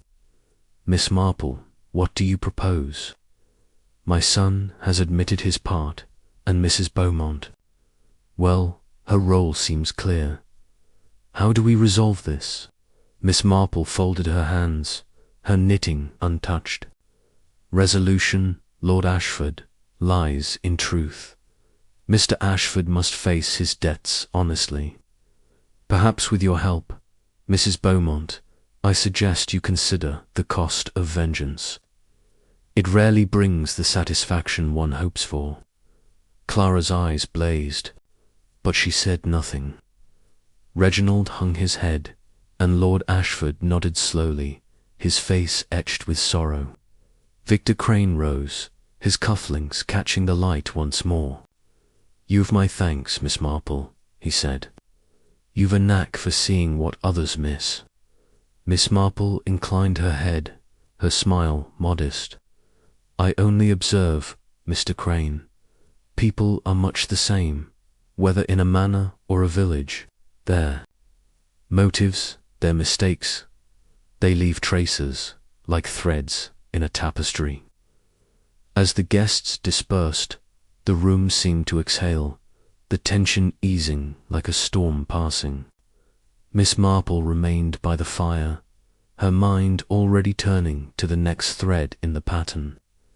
The case was nearly closed, but one question lingered. Victor Crane's calm acceptance intrigued her. Was he truly an innocent pawn, or did he hold cards he had yet to play? For now, she let the question rest, content to have unravelled the widow's game and restored a measure of peace to Ashford Manor. Chapter 9. The confession. The morning light filtered through the heavy drapes of Ashford Manor, casting a muted glow over the breakfast room where the guests had gathered, their faces marked by the strain of the previous night's revelations. The clatter of silverware was subdued, the usual chatter replaced by an uneasy silence. Miss Jane Marple, seated at the far end of the table with a cup of tea, observed the scene with her usual quiet acuity. Her pale blue eyes moved from one guest to another, noting the tension in Reginald Ashford's hunched shoulders, the defiant tilt of Clara Beaumont's chin, and the inscrutable calm of Victor Crane, whose crimson cufflinks gleamed against the crisp white of his shirt. The air was thick with unspoken questions, and Miss Marple knew the time had come to draw the final threads of the mystery together. The events of the drawing-room confrontation lingered like a storm's aftermath.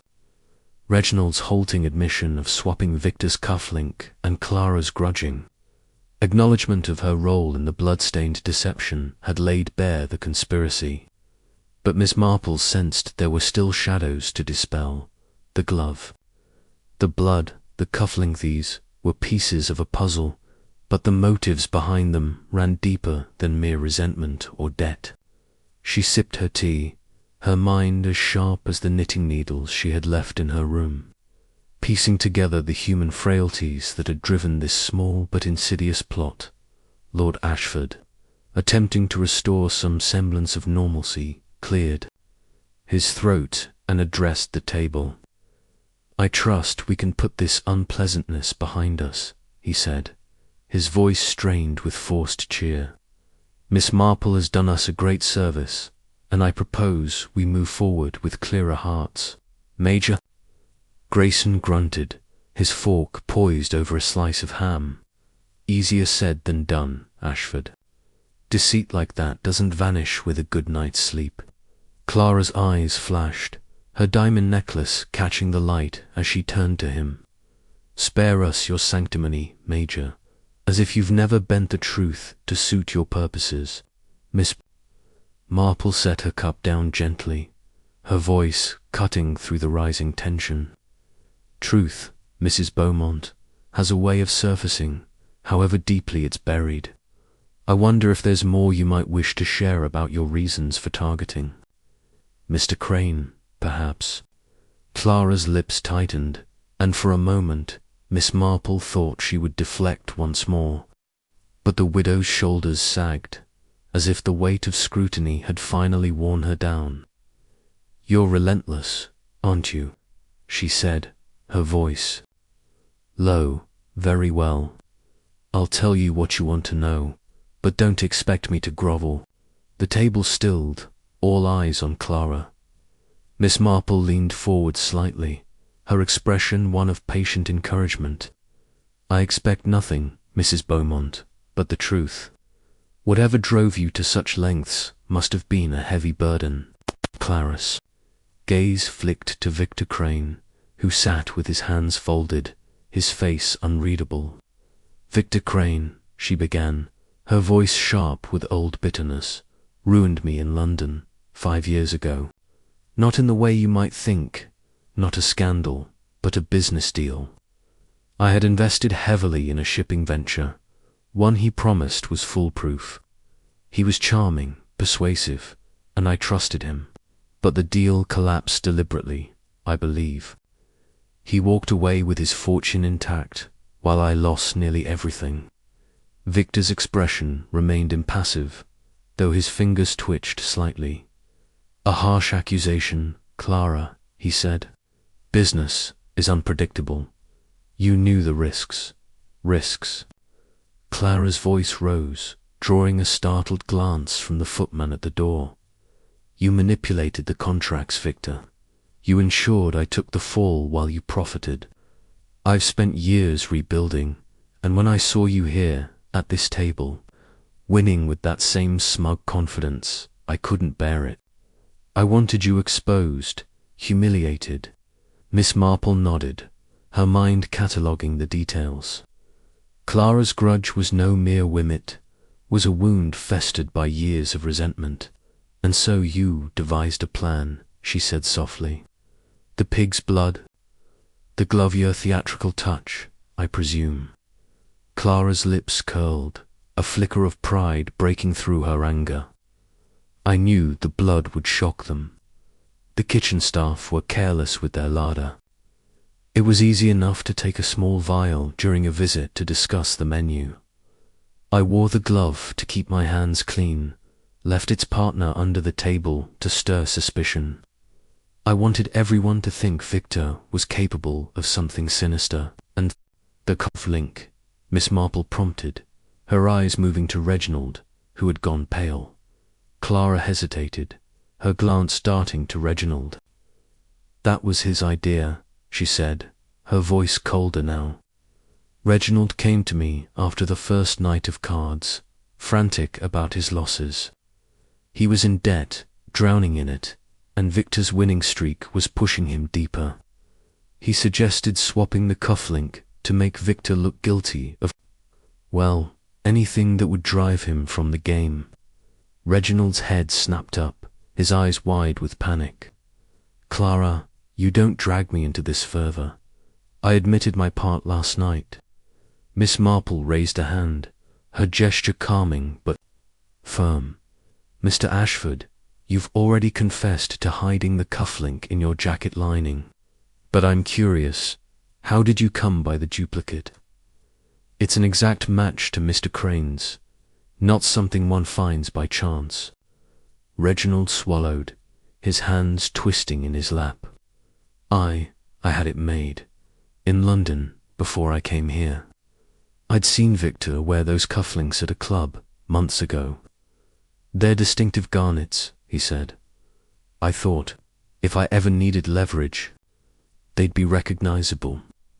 I had a jeweler craft a pair, just in case." Lord Ashford's face darkened, his voice a low rumble. "Reginald, you planned this, before you even arrived." "Not like that, father," Reginald's voice cracked. "I didn't plan to use them, not at first.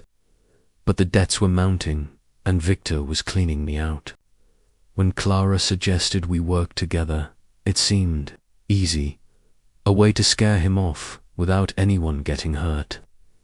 Miss Marple's eyes softened, though her tone remained steady. "Yet someone was hurt, Mr. Ashford. Suspicion is a wound, subtle, but deep.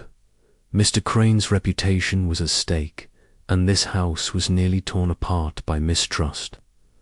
Victor leaned forward, his voice low and measured. "I'm no saint, Miss Marple. I've made enemies in business, and perhaps I've been ruthless, at times, but I didn't deserve this charade." Clara's laugh was bitter. "Deserve? You destroyed me, Victor. You don't get to play the victim." Miss Marple's gaze moved between them, her mind weaving the threads of their stories.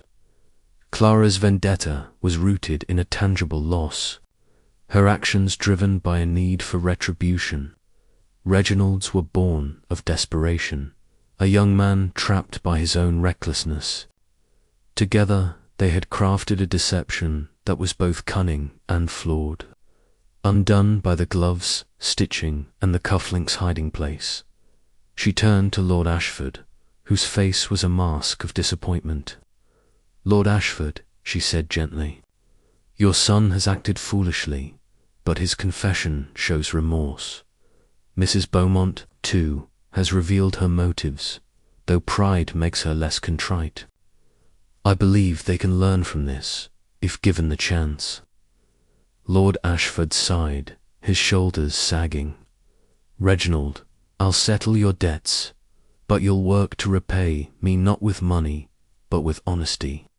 No more schemes, no more lies." Reginald nodded, his eyes downcast. "I'm sorry, father. I'll do better." Clara, however, was less yielding. "I regret nothing," she said, her voice sharp. "Victor Crane deserved to be exposed. But I'll leave this house, if that's what you want. I've no desire to stay where I'm not welcome." Miss Marple's smile was faint but kind. "Leaving may be wise, Mrs. Beaumont. But consider this. Vengeance rarely heals the wounds it seeks to avenge. You might find peace in letting go." Clara's eyes narrowed, but she said nothing, her silence a grudging acknowledgement. Major Grayson, who had been watching with a mix of disdain and fascination, spoke up. "Well, Miss Marple, you've turned this house upside down with your questions. What's next? Another mystery to unravel." Miss Marple chuckled softly, her hands folding over her lap. "I hope not, Major. I prefer quiet days and a bit of knitting. But human nature, I'm afraid, has a way of keeping one busy." Victor Crane rose, his cufflinks catching the morning light. "Miss Marple," he said, his tone sincere, "you've done me a service I won't forget. I'm not one for sentiment, but I owe you my thanks." She inclined her head, her eyes meeting his with a knowing glint. "You're welcome, Mr. Crane. But I suspect you're a man who sees more than he lets on. Perhaps you'll be more cautious in your dealings henceforth." Victor's smile was enigmatic, and he offered no reply. As the guests began to disperse, Miss Marple remained at the table, her tea cooling in its cup. The confessions had clarified the mechanics of the plot, but she couldn't shake a lingering question. Victor Crane's calm acceptance of the scheme suggested a man accustomed to navigating treachery. Had he anticipated such a move, or was there more to his past with Clara than either had revealed? She thought of her village, St. Mary Mead, where small betrayals often hid larger truths. Clara reminded her of Mrs. Langley, a widow who had once spread rumors to ruin a rival, only to find her own reputation tarnished. Reginald was not unlike young Tommy Pierce, whose reckless bets had landed him in trouble with the local bookmaker. Human nature, Miss Marple mused, was a tapestry of predictable patterns, yet each thread held its own surprises. As she rose to return to her room, Lord Ashford approached, his face heavy with gratitude. "Miss Marple, you've saved this house from further scandal. I don't know how you saw through it all." She smiled, her eyes twinkling. "I only look, Lord Ashford. People leave traces, like footprints in a garden. One need only follow them." With that, she excused herself, her mind already turning to the quiet departure that awaited her. The case of the Crimson Cufflink was resolved, but Miss Marple knew that human frailties would always weave new mysteries. For now, she was content to leave Ashford Manor to its healing, her work done with the precision of a perfectly knitted stitch. Chapter 10. The Quiet Departure. The late afternoon sun bathed Ashford Manor in a golden haze, softening the edges of its stern stone facade. Inside, the house was settling into an uneasy calm, the echoes of the previous night's confessions fading like ripples on a pond. Miss Jane Marple sat by the fire in the library, her knitting resumed in her lap, the pale pink shawl growing stitch by steady stitch. The room was quiet, save for the occasional crackle of the fire and the distant chime of a clock marking the hour. Her eyes, sharp behind their gentle facade, traced the patterns in the Persian rug as her mind wove together the final threads of the Crimson Cufflink affair. The case was resolved, yet she felt the faint tug of unfinished business, like a dropped stitch waiting to unravel. The manor's guests were preparing to depart, their bags packed and their farewells tinged with relief. Clara Beaumont had announced, Her intention to leave for London that morning, her departure hastened by the sting of exposure. Reginald Ashford, subdued and chastened, had promised his father to face his debts with newfound resolve. Lord Ashford himself moved through the house with a heavy step, his geniality tempered by the weight of his son's folly. Major Grayson, ever the gruff observer, had taken to the gardens, muttering about needing fresh air after all this nonsense. Only Victor Crane remained an enigma, his polished demeanour unshaken, his crimson cufflinks a silent reminder of the drama that had unfolded. Miss Marple's thoughts were interrupted by the soft creak of the library door. Elsie, the maid, entered with a tray of tea, her young face still marked by the wide-eyed curiosity of one who had overheard more than she should. "Your tea, miss," she said, setting the tray on the side table. "It's a shame you're leaving tomorrow. The house won't feel the same without you." Miss Marple smiled, her expression kind but searching. "You're very sweet, Elsie, but I suspect the manor will find its rhythm again. Tell me, have you noticed anything unusual today? Guests can be unsettled after such events." Elsie hesitated, her hands smoothing her apron. "Well, miss, it's probably nothing, but Mr. Crane was in the study earlier, looking through some old ledgers. He seemed particular about it, like he was searching for something." Miss Marple's needles paused, though her face remained serene. "Ledgers, you say? How curious. Did he mention what he was looking for?" "No," Miss Elsie replied. "He just thanked me and left when I came to dust. But he had that look like he knew more than he was letting on." "Thank you, Elsie," Miss Marple said, her mind already turning over this new detail. As the maid slipped out, Miss Marple sipped her tea, her thoughts returning to Victor Crane. His calm acceptance of the plot against him had struck her as unusual. A man too composed for one falsely accused.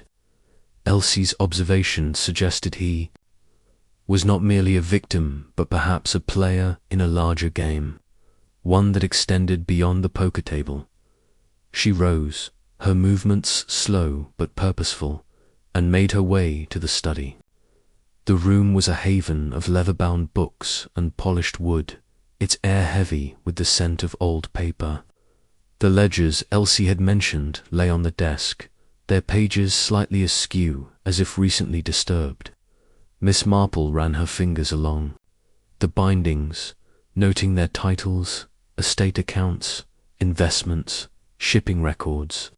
The latter caught her eye, recalling Clara's bitter words about a failed venture in London. She opened one, her eyes scanning the faded ink. Names, dates, and figures blurred together. But a recurring entry stood out. Crane and Associates, a firm linked to several transactions from 5 years ago. Miss Marple's lips pursed slightly. Clara had accused Victor of sabotaging her investment. But these ledgers suggested a more complex story. The transactions were substantial, involving multiple parties, and Crane's name appeared alongside. Lord Ashford's. Had Victor's dealings with the Ashford estate played a role in Clara's vendetta? And why was he revisiting these records now? Her musings were interrupted by footsteps. Victor Crane entered, his tailored suit as impeccable as ever, his cufflinks catching the light from the study's single lamp. "Miss Marple," he said, his voice smooth but tinged with surprise. "I didn't expect to find you here." "Nor I you, Mr. Crane," she replied, her tone mild. "I was admiring the manor's records. Quite a history, this estate. I understand you have a connection to some of its past dealings." Victor's smile was faint, almost imperceptible. "You're as observant as ever." "Yes, I had business with Lord Ashford years ago, investments, mostly." Profitable for both of us, though not without complications. Complications such as Mrs. Beaumont? Miss Marple asked, her eyes meeting his with quiet intensity. Victor's expression flickered, a crack in his polished facade. Never forgiven me for that venture. She thinks I betrayed her, but the truth is simpler. The market turned, and she bore the brunt. I tried to warn her, but she wouldn't listen. Miss Marple nodded, her mind cataloguing his words. And yet she believed you orchestrated her loss, enough to smear blood on your cufflink and cast you as a villain. I wonder, Mr. Crane, did you suspect her from the start? He leaned against the desk, his posture relaxed but his eyes wary. I suspected someone had it in for me, Miss Marple. Clara's no stranger to grudges, and Reginald's desperation was plain. But I didn't expect such theatrics. You've a gift for unraveling these things. She smiled, her hands folding over her knitting bag. I only notice what people leave behind, Mr. Crane, like footprints in a garden or a ledger left open. Tell me, why were you looking through these records today? Victor's smile tightened, but he answered smoothly. Curiosity, nothing more. I wanted to see if the past held any clues to this affair. Old business can stir up old enemies. Miss Marple's gaze lingered on him, sensing a half-truth. Victor Crane was no innocent pawn, but neither was he a villain. His composure suggested a man accustomed to navigating treacherous waters, and his interest in the ledgers hinted at a deeper motive, perhaps a desire to ensure no further secrets surfaced. She let the matter rest, knowing some truths were best left buried. As evening fell, the manor buzzed with the quiet preparations for departure. Miss Marple joined the guests for a final dinner, the atmosphere strained but civil. Clara, her bags already in the hall, sat with a rigid dignity, her diamonds flashing with every movement. Reginald, subdued, avoided her gaze, while Lord Ashford made valiant efforts to keep the conversation light. Major Grayson, true to form, grumbled about the food, but ate heartily. Victor Crane, seated opposite Miss Marple, engaged her in polite conversation, his charm as polished as ever. After dinner, Miss Marple lingered in the drawing-room, where the poker table had been cleared away, replaced by a vase of roses. Lord Ashford approached, his face etched with gratitude. Miss Marple, he said, you've done more for this house than I can repay. You've spared us a scandal and set my son on a better path. She inclined her head, her smile modest. I only seek the truth, Lord Ashford. It's a small thing, but it matters. I trust Reginald will find his way, and Mrs. Beaumont, well, she may yet find peace. Lord Ashford sighed. I hope so, and Mr. Crane. He's a hard man to read, but you seem to understand him. Miss Marple's eyes twinkled. People are much the same, Lord Ashford. Whether in a manor or my village of St. Mary Mead, they carry their hopes and fears, their secrets and regrets. Mr. Crane is no different, though he wears his mask well. As the evening drew to a close, Victor Crane sought her out, his expression one of quiet respect. Miss Marple, he said, I leave tomorrow for London, but I wanted to thank you again. You've a remarkable mind, and I suspect you see more than most. She smiled, her eyes piercing but kind.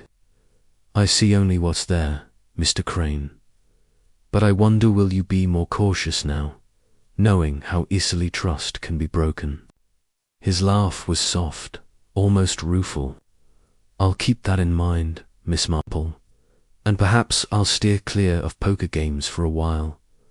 She watched him go, her mind lingering on his words. Victor Crane was a man of layers, and though she had unravelled the plot against him. She sensed he held cards he had yet to play. In St. Mary Mead, she had known men like him, charming, clever, and just a touch too guarded. They were rarely villains, but they were never quite what they seemed. The next morning, as Miss Marple prepared to depart, she took a final walk through the manor's gardens. The roses were in full bloom, their petals vibrant against the grey stone walls. She thought of Clara's bitterness, Reginald's desperation, and Victor's enigmatic calm. Each had played a part in the drama, their motives woven into a tapestry of human frailty. The crimson cufflink, the glove, the blood, they were mere props in a larger story of greed, vengeance, and redemption. Elsie appeared, carrying Miss Marple's small valise. "Your carriage is ready, miss," she said. "I'll miss your stories. You've a way of making things clear." Miss Marple patted her hand. "You're a sharp girl, Elsie. Keep your eyes open, and you'll see the world's stories for yourself." As the carriage rolled away from Ashford Manor, Miss Marple settled back, her knitting in her lap. The case of the crimson cufflink was closed, its secrets laid bare. Yet she knew that human nature, with its endless complexities, would always offer new puzzles. For now, she was content to return to St. Mary Mead, where the quiet rhythms of village life awaited, and where, no doubt, another mystery would soon find her.